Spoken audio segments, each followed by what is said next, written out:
Bonjour tout le monde et bienvenue dans cette vidéo.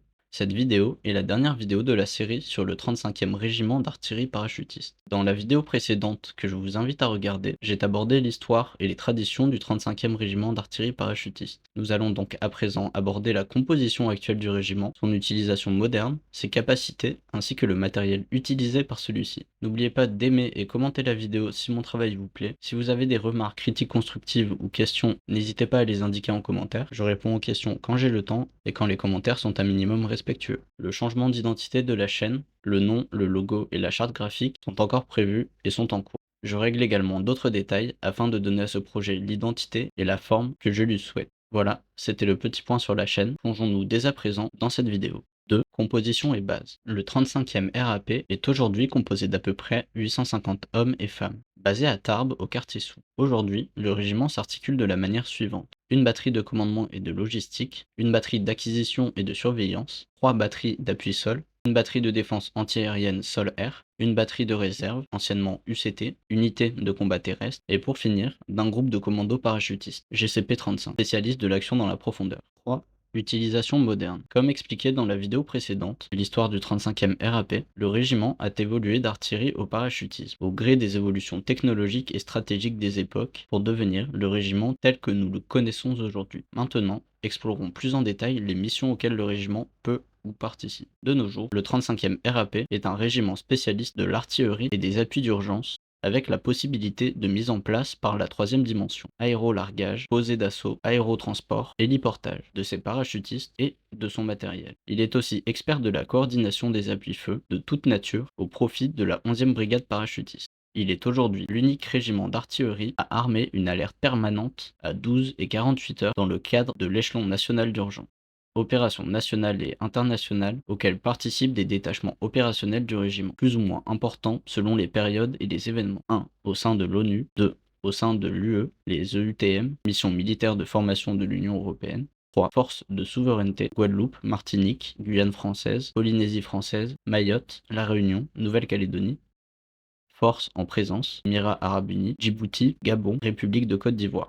Territoire national, Opération intérieure, protection du territoire et des Français, Opération Sentinelle en France, métropolitaine et Titan en Guyane, soutien à la population pour du soutien à la population. 6. Mission Aigle, le cadre du renforcement de la posture défensive et dissuasive de l'OTAN pour le flanc oriental de l'Europe. Vous en savez à présent un peu plus sur la composition actuelle, l'utilisation et l'articulation du régiment actuel. Passons maintenant en revue l'équipement et le matériel utilisés par le régiment. 4. Équipement. L'équipement des soldats du 35e RAP tourne autour alors de cette spécialisation d'artilleurs parachutistes. Artillerie. Le régiment est donc équipé de 17 canons César. Afin de manipuler un canon César, celui-ci nécessite un équipage de 5 hommes. Son équipage est composé d'un chef de pièce, d'un conducteur artificier, d'un pointeur et de 2 servants. Sa cabine est blindée par un kit de surprotection. Sa mobilité et sa furtivité permettent au canon César d'éviter les tirs de contre-batterie adverses. 1 minute 40 après l'ouverture du feu, le César a déjà tiré 6 obus et quitté sa position. Il s'est d'ailleurs illustré de cette manière sur les théâtres récents d'opérations extérieures, notamment en Afghanistan et au cours de l'opération Barkhane dans la bande sahélo-saharienne. Le régiment est également équipé de 9 mortiers de 120 mm. Le mortier de 120 mm rayé tracté modèle F1 équipe l'ensemble des régiments d'artillerie sol-sol. Il est servi par une équipe de 6 hommes et peut être tracté par un VAB, un VLRA ou un GBC. Opérationnel en tout temps et en tout lieu, le mortier de 120 mm est également aérotransportable et aérolargable. Il est compatible des raids artillerie, mode opératoire créé initialement par le 35e RAP, par élingage sous hélicoptère ou en carlingue séparé en 3 fardeaux. Le régiment est également équipé de 13 VAB T-20-13 avec leur canon anti-aérien léger. Ce VAB est armé d'un canon mitrailleur F2 de 20 mm à double alimentation. Il était utilisé à l'origine pour escorter les AMX-30 Roland, avant d'être utilisé par les escadrons d'éclairage et d'investigation, et également être utilisé par les régiments d'artillerie de défense sol-air. Passons maintenant au matériel standard des artilleurs parachutistes. Je ne compte pas détailler le matériel du groupe commando parachutiste du régiment, le GPC-35, qui utilise un matériel plus spécifique, et qui ne dévoile pas en détail son équipement, donc je ne vais pas chercher à le divulguer. Fusil d'assaut. Le régiment possède le HK-416 en tant que fusil d'assaut. Comme beaucoup de régiments de l'armée de terre, celui-ci est en train d'effectuer la rotation de ses nouvelles dotation avec les anciennes dotations. Donc, comme beaucoup de régiments français, le régiment est également équipé de FAMAS, armes de poing. Les artilleurs parachutistes armés d'une arme de poing se sont vus percevoir le Glock 17, missile.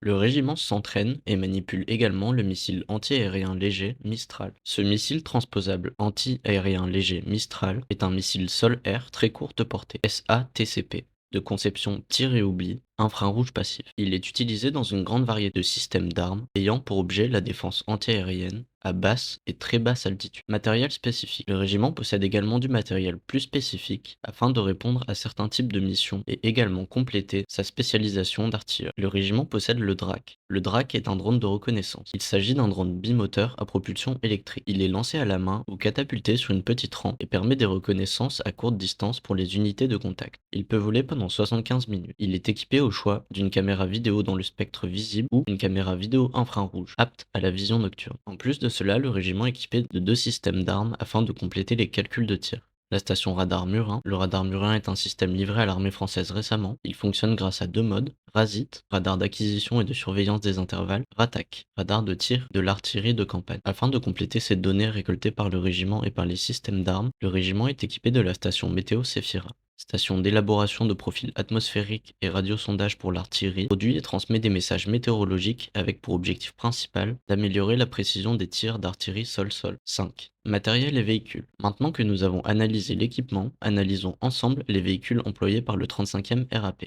Dans ce point, je ne vais pas utiliser les moyens aériens pour permettre au 35e RAP de se déployer en aérolargage. Analysons donc maintenant les véhicules terrestres. Le régiment possède 28 unités du petit véhicule protégé, PVP. Il possède également 40 unités du véhicule léger Fardier. Le régiment possède également 22 VAB en plus des VAB anti-aériens. Et le régiment possède également 6 porteurs polyvalents qui sont utilisés pour tout type de transport ou tout type de logistique. 6. Conclusion. Voilà, nous arrivons donc à la fin de cette vidéo qui va conclure cette série sur le 35e RAP. J'espère que cette série de 3 vidéos sur le 35e RAP vous aura plu. J'espère également à présent que vous en savez un peu plus sur ce régiment et son patrimoine. La prochaine série de 3 vidéos sur un nouveau régiment sortira d'ici 1 à 2 semaines et non dans quelques jours comme annoncé. Sur les 2 dernières vidéos, Histoire du 16e BCP et Histoire du 35e RAP, j'ai eu l'impression de louper quelques détails et je n'ai pas eu le temps de détailler des hauts faits d'armes, d'illustrer mes propos, et donc de plonger plus en détail dans l'histoire de ces régiments. Je vais donc prendre le temps de mieux travailler les prochaines séries et également de prendre de l'avance dans les futures créations, car ce projet est réalisé sur mon temps libre, mais je ne veux pas que la qualité en dépende à ma régularité. Une vidéo surprise a été publiée hier, malheureusement elle a été contrainte à des droits d'auteur. Je vais essayer de régler ça et je vous tiens au courant d'ici les prochains jours. Je remercie tous les nouveaux abonnés et toutes les personnes qui interagissent avec mon contenu et mon projet, cela me fait extrêmement plaisir. N'oubliez pas, un sondage vous permettant d'élire le sujet d'un nouveau format de vidéo à venir est d'ailleurs disponible jusqu'au dimanche 21 janvier à 23h59. Après ce délai passé, le sondage sera terminé et ce nouveau format de vidéo devrait arriver courant février.